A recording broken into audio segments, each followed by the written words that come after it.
దాని సంతానం కానీ వాళ్ళకు పెళ్ళయి వాళ్ళకు సంతానం కలిగి అప్పుడు చేయాలంటే అప్పటి వరకు ఏమవుతుంది, ఇది కలియుగ ప్రభావం కాబట్టి శరీరాలు సహకరించట్లేదు. ఇప్పటికే మోకాళ్ళ నొప్పులు, నడుము నొప్పులు, బీపీలు, షుగర్లు, థైరాయిడ్లు, రకరకాలైనటువంటి ఇబ్బందులు కలుగుతున్నాయి. మన శరీరంలో ఉన్న శక్తి అంతా ఇక్కడ ధారపోసి మరి నీకు ఇంత మంచి అద్భుతమైనటువంటి శరీరం ఇచ్చినటువంటి భగవంతునికి మనమేం చేస్తున్నాం, నువ్వు చేస్తలేం.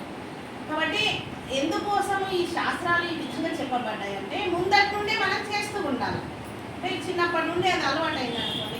ఇప్పుడు సెల్ ఫోన్ ఉంది, ఉదయం 1 గంట సేపు ఛార్జింగ్ పెట్టాము, అది దినమంతా ఛార్జింగ్ ఉంటుంది, దాంట్లో ఉంటుంది. మళ్ళీ రాత్రికో మళ్ళీ ఉదయానికో మనం వాడుకున్న దాన్ని బట్టి మళ్ళీ పెట్టుకుంటాం. అలాగే మనం ఉదయం లేవగానే మన కాలకృత్యాలు నించుకొని గురుగారు చెప్పినటువంటి మంత్రాన్ని అక్కడ చక్కగా దేవుడి దగ్గర కూర్చొని జపం చేస్తామనుకో, అది దినమంతా మనకు తిరుగుతూనే ఉంటుంది. మనం ఇల్లు ఉడ్చుకున్నా, వాకిలు ఉడ్చుకున్నా, ఎక్కడికి వెళ్ళినా చేసినా నామస్మరాన్ని మనం చేస్తూ ఉంటాం. మరి అట్లా ఎందుకు చేయాలా అంటే ఏదో అప్పుడు చేస్తే అప్పుడు కరెక్ట్ కాదు.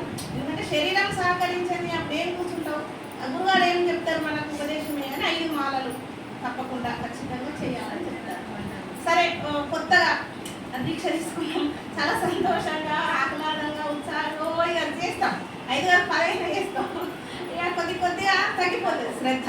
ఏం చేశాను కదా లేదు చాలే, నిన్న 2 చేస్తే ఏమైంది, 1 చేస్తే ఏమైంది అనుకుంటాము. మళ్ళీ కొన్ని వాళ్ళ వీలు కాలేదు, ఏదో ఏంటి ఎవరో చనిపోయారో లేకుంటే ఏదైందో అది మానేస్తాం. అట్లా కాకుండా ఎందుకోసం చేయాలంటే మనం లాస్ట్కు ఏ స్థితికైతే పొందాలో అప్పటి కోసం దీన్ని చేయాలన్నట్టు ఇప్పటి నుండి. అందుకే ఎంఎం బాబీ స్మరణ భావం త్యజం కేంద్రే కలేబరం. కలేబరం అంటే మన శరీరం నుండి ప్రాణం వెళ్ళిపోయేటప్పుడు త్యజం కేంద్రే కలేబరం తం తమే వైదిక కౌంటేయ సదా తద్భావ భావిత అని చెప్పబడింది. అంటే ఈ ఉదాహరణ చెప్తే మీకు అర్థమవుతుంది. ఈ సంస్కృత శ్లోకాలు తొందరగా అర్థం కావు. అంటే జడభరతుడు అనేటువంటి ఒక భాగవతంలోనే ఉంటుంది.